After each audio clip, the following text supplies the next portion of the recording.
Hi guys, John from P&P Campers. Just going to do your handover video on your Trigano Tribute. It's 2006 silver. So if we look under the bonnet, we've got the engine battery over here on the left hand side, brake fluid attached to the servo down the back, power steering fluid sits here at this top reservoir at the front, engine oil gets topped up through here, this little sort of cap just at the front there. Engine oil dipstick is this red one just down here at the bottom. You've also got a couple of fuses and relays and bits and pieces under here.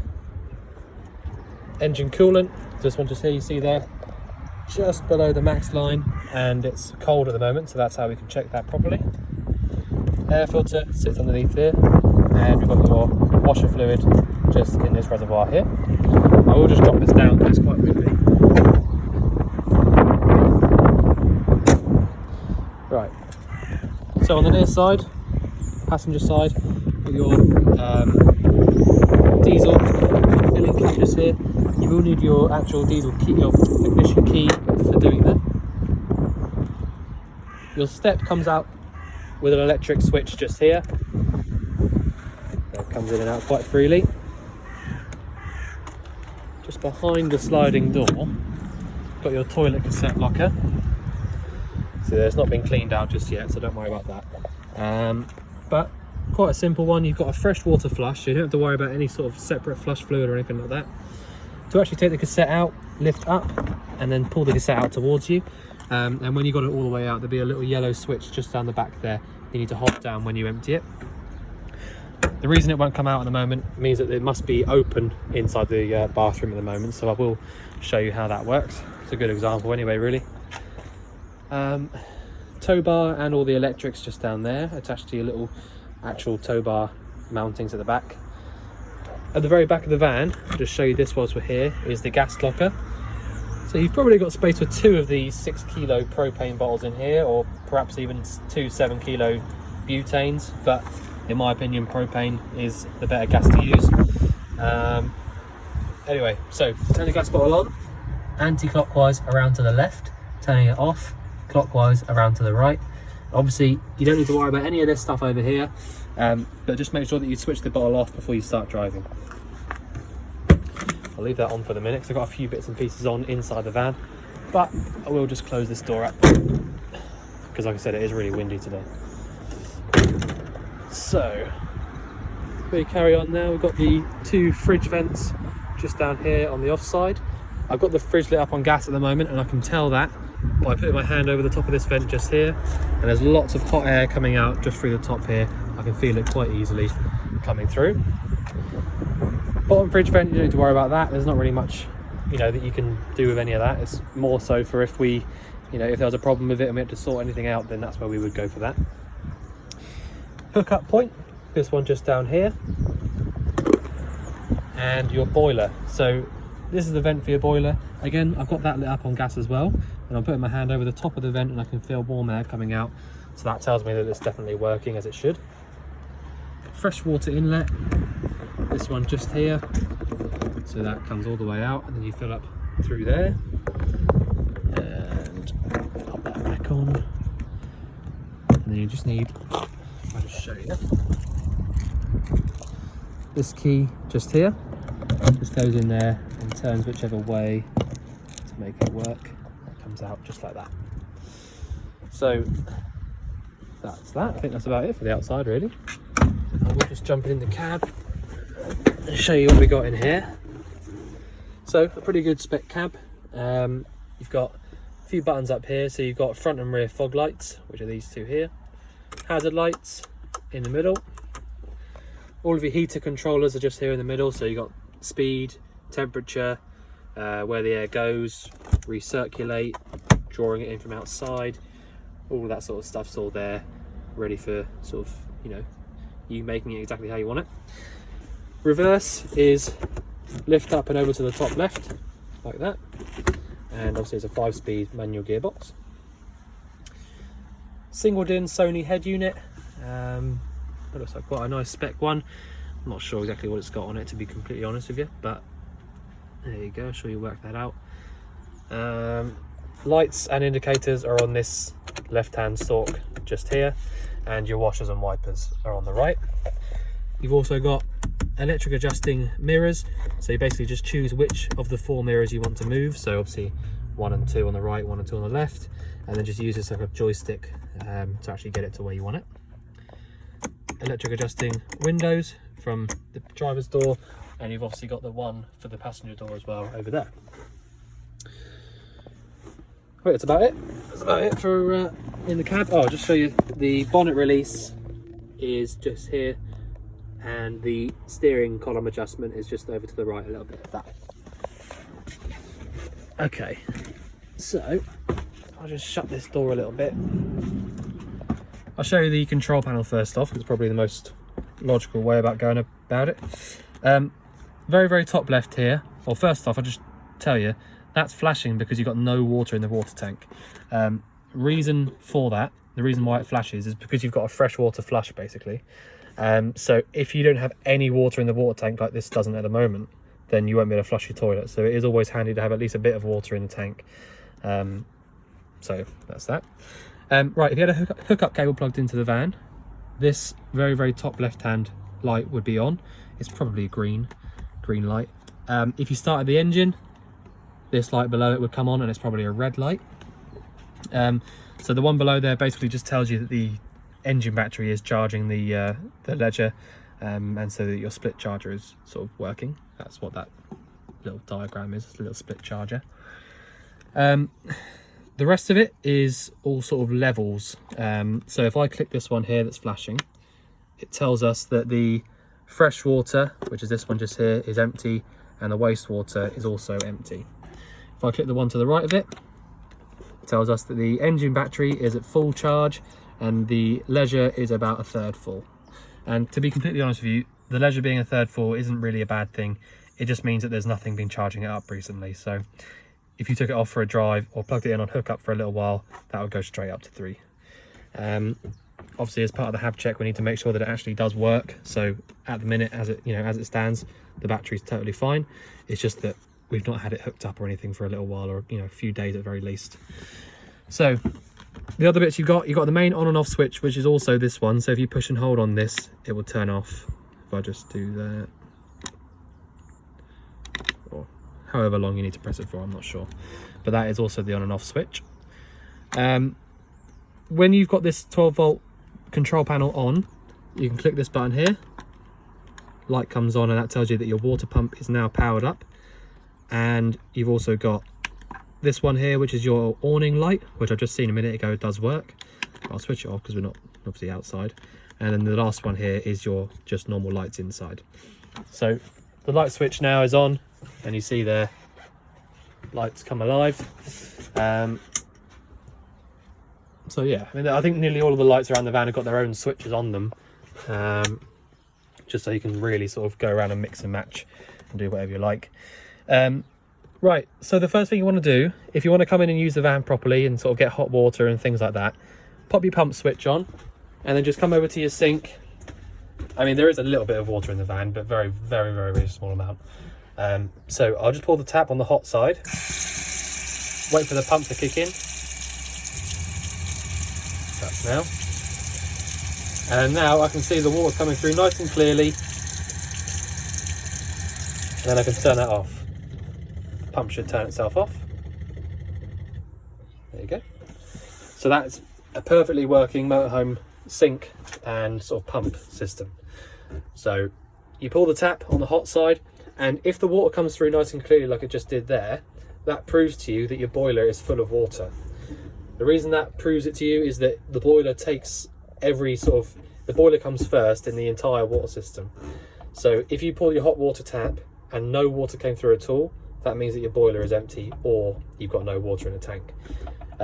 Usually it means the boiler's empty, so just bear that in mind. You can't go start using your boiler to heat your water up and stuff like that until you've done this to prove that your boiler is full. The boiler itself sits under this seat here, I believe. Yep.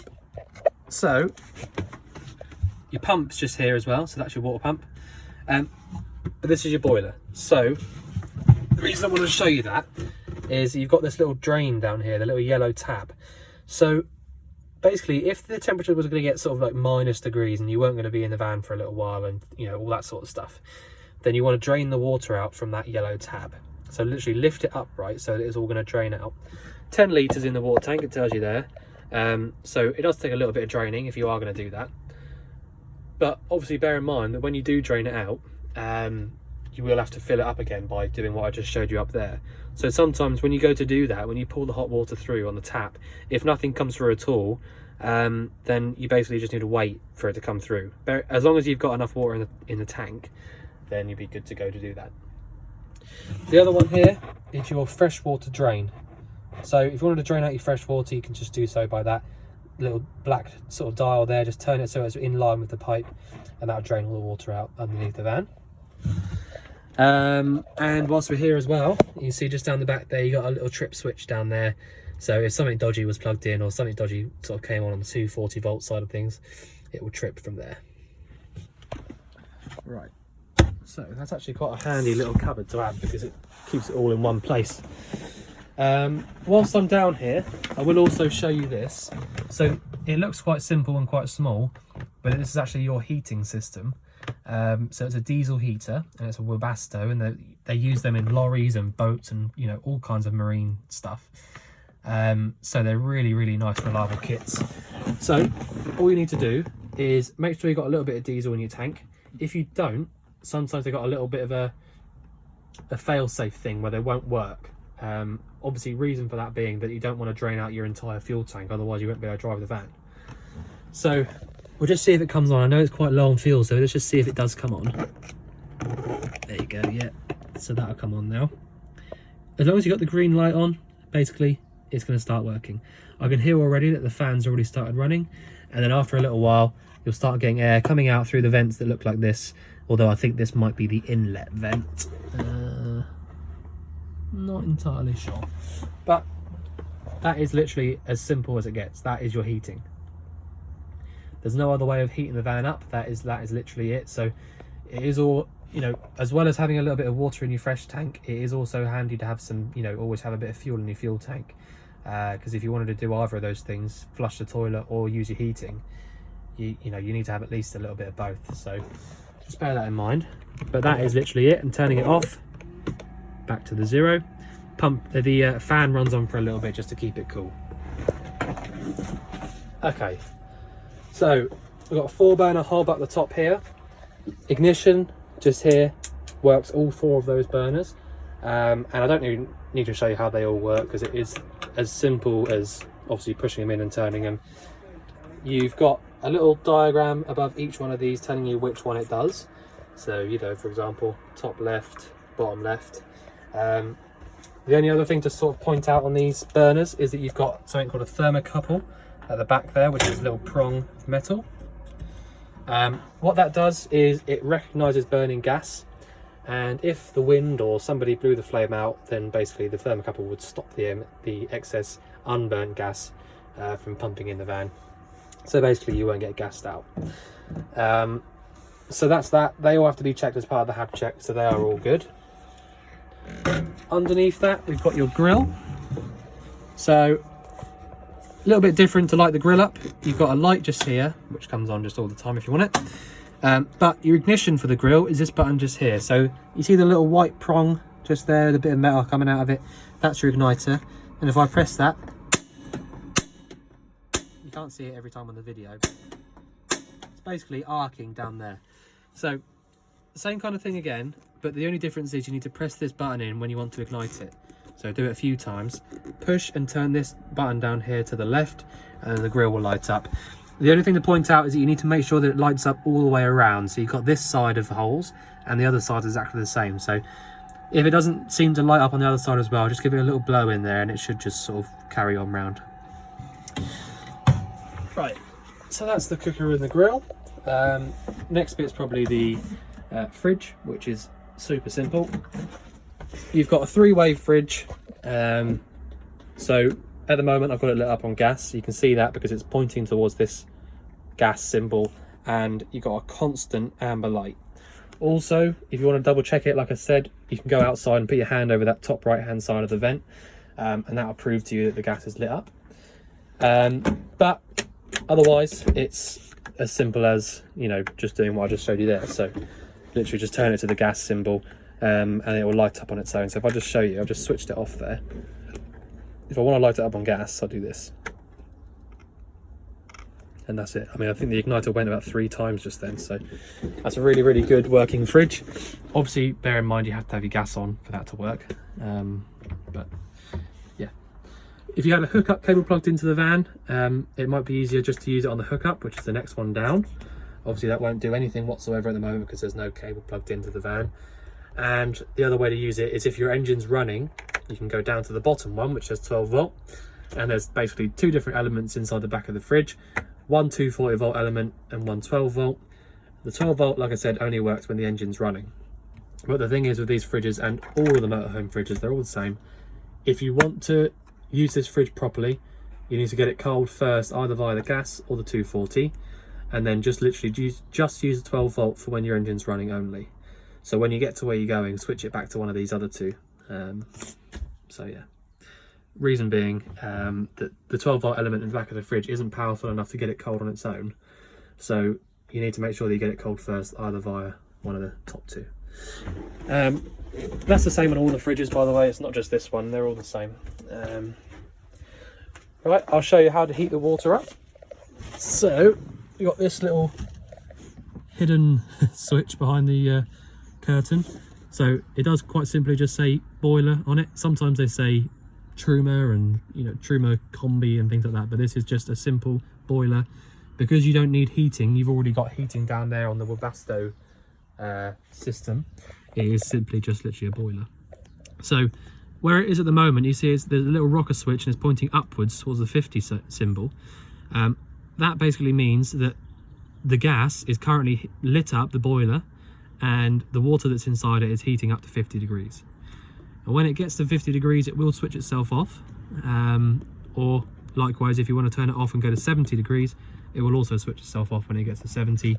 But it is literally a case of doing this. If I show you, I'll just turn it off now. You hear your little thermostatic valve drop out down there, so it stops the gas coming through. Actually, it's not a thermostatic valve at all. Got my words mixed up there. So if you go up for 50, you know, like I said, it will literally just light up and do its own thing. You don't need to do anything else. But if I just show you, I'll light it up at 70. And it just lights straight back up. So it is literally as simple as that. And if you want to switch it off properly, just literally into the middle, rocker switch to the middle. And then that boiler isn't doing anything at all. So it's I'm trying to sort of like give you a bit of a run through of how to use the van, but also how to not use it, if that makes sense, so that when you're finished with the van, you know how to sort of pack it up, if you like, you know, turn everything off properly and all that. So it is really, really handy to have a bit of a checklist in your head. Switch your boiler off, switch your diesel heater off, make sure all of these are in the off position. Fridge switch down at 12 volt if you're going to be driving, but upright if you're just not going to be in the van at all. Gas off as well, obviously. That should be you know, #1 thing really. But yeah, it's as simple as that. Make sure that everything's off. Bathroom is nice and simple. You got a nice new bit of glass in here, so that's all there, all stuck in place. Let me just see if I was right about the toilet. Yeah, there you go, it wasn't shut properly. So you got the toilet cassette down here, which is nice and simple. So you see the actual flap down there is closed. There's a little, you can't actually see it on the video, but just down here there's a little grey lever, and I'm just going to pull that towards me, and then that opens it up. So push it back away, closes it over, pull it back to you, closes it up, and then your flush is literally this button just here, and you'll see flush fluid in there, and then I'll just drain it out with my other hand. Where are we? There you go. So that's that. The sink, I don't feel like I need to show you the sink. It's just, you know, a simple sink, couldn't be any easier than that. But it does pull out and use it, you know, it's sort of like a double use. You can use it as a sink or as a shower. So, you know, it's up to you how you want to use that. So, I think we're pretty much there with all the appliances and things like that. So I've shown you the boiler, fridge, heating, cooker, bathroom. Okay, you got a couple of bits up here. Basically, when Trigano were making this van, I can imagine they've kind of had the idea that the TV, if you're going to have a TV, it's going to go here. The reason for that is that you've got this tilt and turn aerial, which you undo this little nut at the top and then put it up and copy everybody else's and see if you can get it hooked up on Astra 2 or wherever you want to use it. You've got a 240 volt plug if you've got a 240 volt TV, a 12 volt plug down there if you've got a 12 volt TV, and the aerial point is that one there. So, you know, everything is there. If you want to pop a TV up there and just use it, I mean, if you're going to use it constantly, you could even put a little bracket here and have the TV sort of, you know, on the bracket so it's there and it's safe. Or if not, you can just pop a TV in the cupboard, I suppose, and just bring it out, pop it up there when you're ready. But obviously that's up to you. So yeah, so I think that's about it really. I don't think there's anything else I can show you. If there's a, oh, actually we've had the seat reupholstered, obviously. So that obviously looked terrible before, but there was also loads and loads of foam missing, and they've really packed it out nicely, so it feels really, really nice now. So they've done a really nice job on that, to be fair to them. So yeah, there you go. Right, so I think I've shown you everything I can. If you think I've missed anything out or you want anything covering again, then just let us know. But otherwise, we look forward to seeing you soon to collect your van. Thanks very much.